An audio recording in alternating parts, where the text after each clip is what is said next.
Most people think of the lockdown and the pandemic and COVID as this distant memory, but I think most people will believe that something like it will happen again, if not in our lifetime, maybe in the next decade.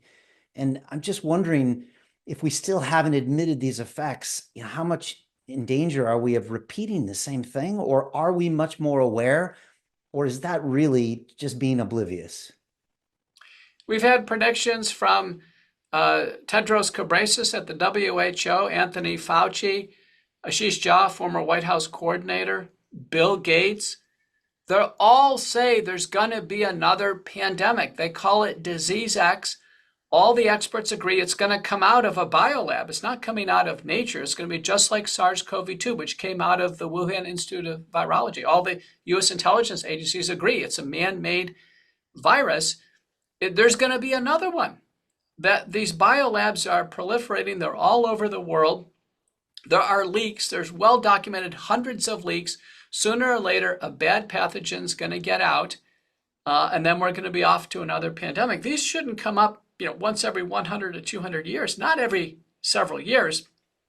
On top of that, we can see how this biopharmaceutical complex now is gaming the system. So if there's enough fear and messaging on an outbreak, then governments will be, in a sense, seduced to buy large quantities of vaccines, and then this biopharmaceutical complex, they financially benefit. There's really trillions involved when we're talking about the WHO, the World Economic Forum, United Nations, Gates Foundation, Rockefeller Foundation, Wellcome Trust, all the regulatory agencies and the companies making the products.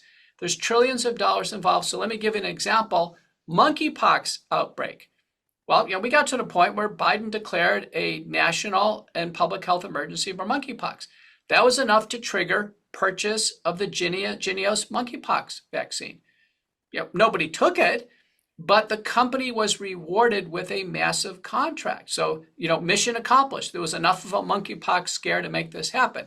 Next one has been bird flu or avian influenza. The same thing. There's been enough fear to trigger purchase of vaccines. The EU purchased a massive number of human bird flu vaccines.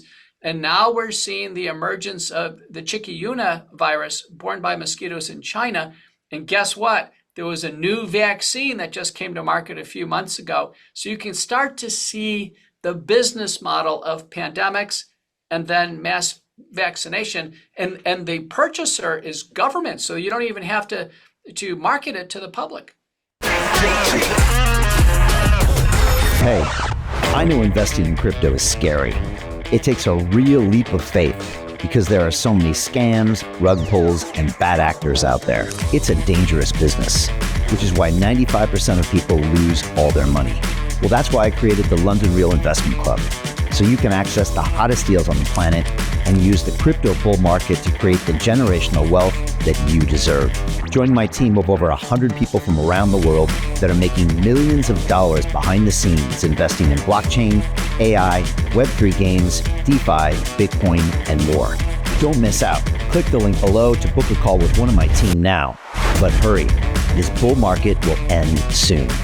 I know investing crypto can be scary. That's why you gotta join the investment club. Pull the trigger. Let's do this.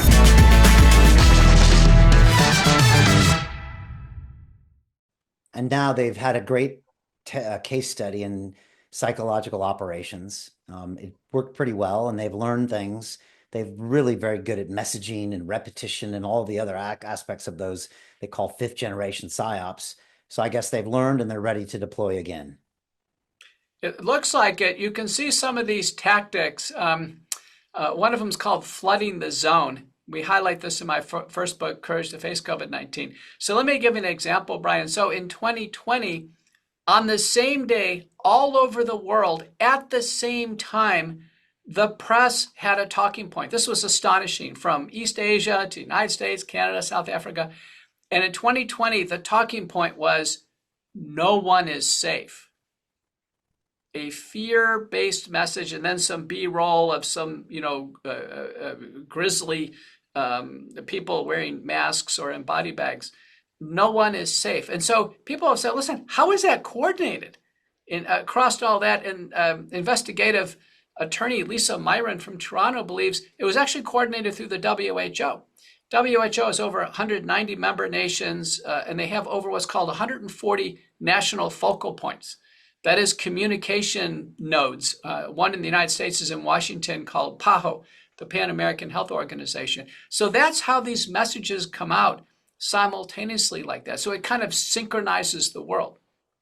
And it's just incredible how fear can be used. I remember, doctor, extremely intelligent friends I had, MIT grads, successful entrepreneurs, billionaires, who, when that happened, because of that campaign of fear, these guys were the ones that were out there when their groceries were delivered, wiping down every single bottle and every single package. And I remember looking at him saying, this can't be the same person that could conquer anything in the real world, that could solve any problem, that had the resilience to do anything. And yet, when the fear was dialed in a certain way and coordinated and maybe towards your health, I saw what I thought were extremely intelligent, credible people break down to where I couldn't even understand their decisions anymore.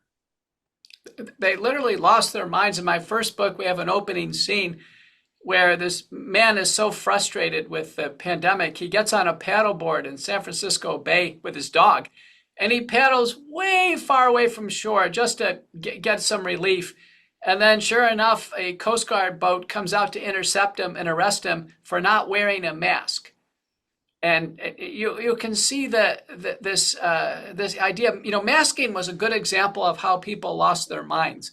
People wearing masks in cars, driving alone, even wearing masks in Olympic swimming pools. It came to symbolize some type of mania. Another is just taking vaccines. Think about this. We're told right now in our US FDA, the new staffers, Prasad and Macquarie, they published a paper in the New England Journal of Medicine saying a third of Americans should still be taking COVID vaccines. So how can taking 8 shots of synthetic messenger RNA, how can that be healthy in any way? It's inexplicable. Investment Club. Today, I consider it the best investment that I've ever made. We get 4 projects presented a week by their associated CEOs. Personally, I'm completely blown away by the quality of these projects, and I know of nowhere else where I would be given this same opportunity. Each week that passes, I feel more appreciative of the fact that I'm a member of this group. The vibe was just tremendous. Everybody's on the same wavelength. We just clicked. Everybody listened to each other, enjoyed their company. It was just magical. Take action. Don't take my word for it. Due diligence you need to do. And I really hope that someday down the road I see you in the club. It far exceeded expectations, without question.